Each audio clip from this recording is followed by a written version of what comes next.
Did you hear the news that a Colorado insurance administrator insists she felt pressured by Democratic Senator Mark Udall's office to falsify Obamacare numbers?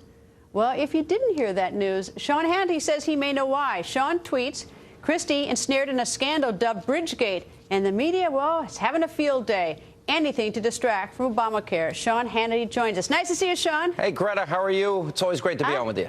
It's always nice to see you. Happy New Year. Happy New Year, and things are going well. Things are going well at 10, at 7. Things are all good. So let me ask you, though, about Chris Christie and your reference to the media having a field day. Look, Chris Christie did something that I thought was really refreshing, and that is that he took responsibility. And I think I've been kind of hard on Chris Christie. As a conservative, I was not happy with the embrace of President Obama a week before the election. I'm not happy with the economic record. I don't like some of his appointments.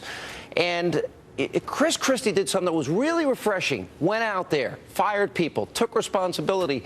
Nobody's been fired for Fast and Furious. Nobody's been fired with the NSA scandal or the targeting of conservatives with the IRS scandal or the rollout of Obamacare even, Greta. Nobody has been held accountable. And I also like the fact that he left no wiggle room. If there's an email that shows that he knew ahead of time or knew about this, he's probably finished, because he said he had no knowledge whatsoever. So I find it refreshing, especially in light of years of hearing that it's Bush's fault and Fox News' fault and Sean Hannity and Greta Van Sustren's fault and Talk Radio's fault. So I liked what happened here. What about the fact, though, that he had someone who'd worked for him for 5 years in his inner circle? And I realize you can't be responsible for everybody who works for you, but this is someone who's really close. And he even had that incident in December where he sort of mocked the whole idea of this traffic jam being created. Yeah, well, I think at the time that he mocked it, he did so not knowing any of the facts here. Look, I know a lot of people that have worked for you over the years. We've been colleagues and friends for a long time now, and I've had many people work for me over the years, and there are some people that turn out not to be the person that you thought they were. There are 65,000 people that work for the state of New Jersey. That's a lot of people to be accountable for. But the idea that he said, they still work for me, I didn't know about it, and I'm going to fix it right now, I thought was refreshing. I'd like to get answers. In Benghazi, we lost 4 brave Americans. Similarly, with Fast and Furious, we lost a brave border agent, and many people in Mexico died as well because we gave guns to criminals, kidnappers, murderers, and drug dealers. So nobody seemed to, in the media, to get all hyped up the way they did in this particular case, or the spying on Americans, or targeting conservatives using the IRS, which is a huge abuse of power.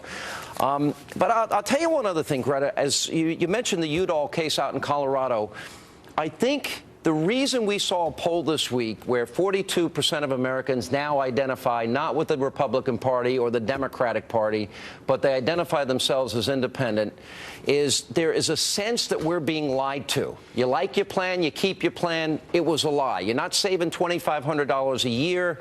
Now they're trying to fix the books out in Colorado. People are fed up. Those unemployment numbers you're reporting on your show tonight, those are phony numbers. We don't count the chronically unemployed.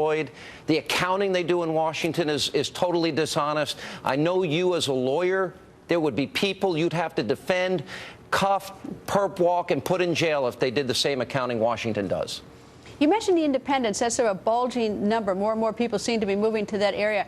In the next election, what will the Republicans have to do to sort of, you got to nab some of those independents? I mean, are we going to see immigration reform? I mean, how are you going to grab those independents, the Republican Party? Look, I think that's a great question for this reason, because it's something I've been telling Republicans to do for a long time. I love Greta Wire. I have my website, Hannity.com. I'm not really promoting it, but this week in particular, I started what I'm calling the Conservative Solution Caucus.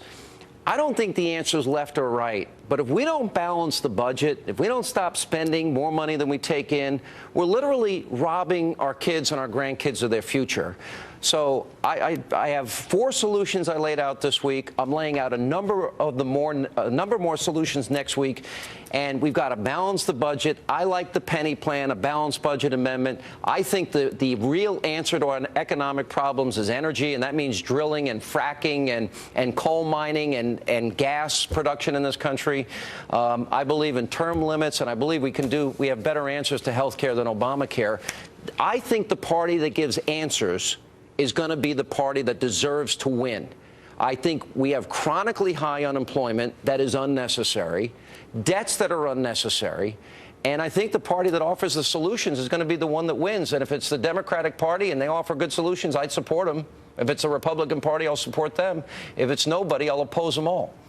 Who should the American people sort of be watching? Not necessarily taking a side, like for or against, but who do you think are sort of the candidates who are going to emerge in the Republican Party when we narrow it down to about, 3 on each side? But who for the Republicans? Are you talking about more 2016 or the 2016. 2016. Look, I think you're going to look at the governors for sure. I think you got guys like Bobby Jindal, Scott Walker, Wisconsin. I think that'd probably make you happy. You've got a lot of good governors out there. I think we've got 4 senators in particular that I'm paying close attention to: Ted Cruz, Rand Paul, Mike Lee. I don't think Mike Lee would ever run, and Marco Rubio. But I think between the governors and, maybe Governor Nikki Haley. I mean, she's up for re-election this year, but Susana Martinez is another rock star. We've got a lot of good people that I look at as conservative. I'm not looking for a Republican. I'm looking for people that want to take bold stances and solve our problems, not people that want to play politics. All right, I know that you're not a big fan of President Obama. So in 2016, what will be his biggest vulnerability that he leaves behind for the Democratic Party that the conservatives or Republicans will seize on? What's his single most vulnerable point? The obvious answer, I think, Greta, would be the debt. He will double the debt. He will accumulate more debt than every other president combined before him. And he said that $9 trillion in debt was irresponsible and unpatriotic.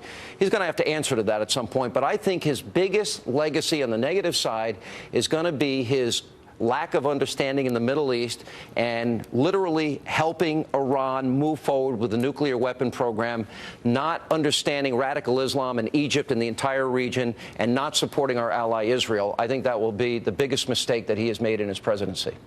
How did the Republicans or the conservatives communicate that to most American people, those big issues like about the Middle East or about the debt, when they're really sort of more concerned with, like, am I going to keep my job, or am I going to be able to feed my kids or send them to school? I mean, those are big issues.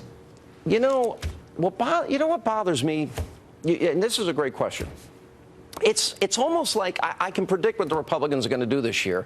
They're going to try and coast on the idea that Obamacare is going to get them there.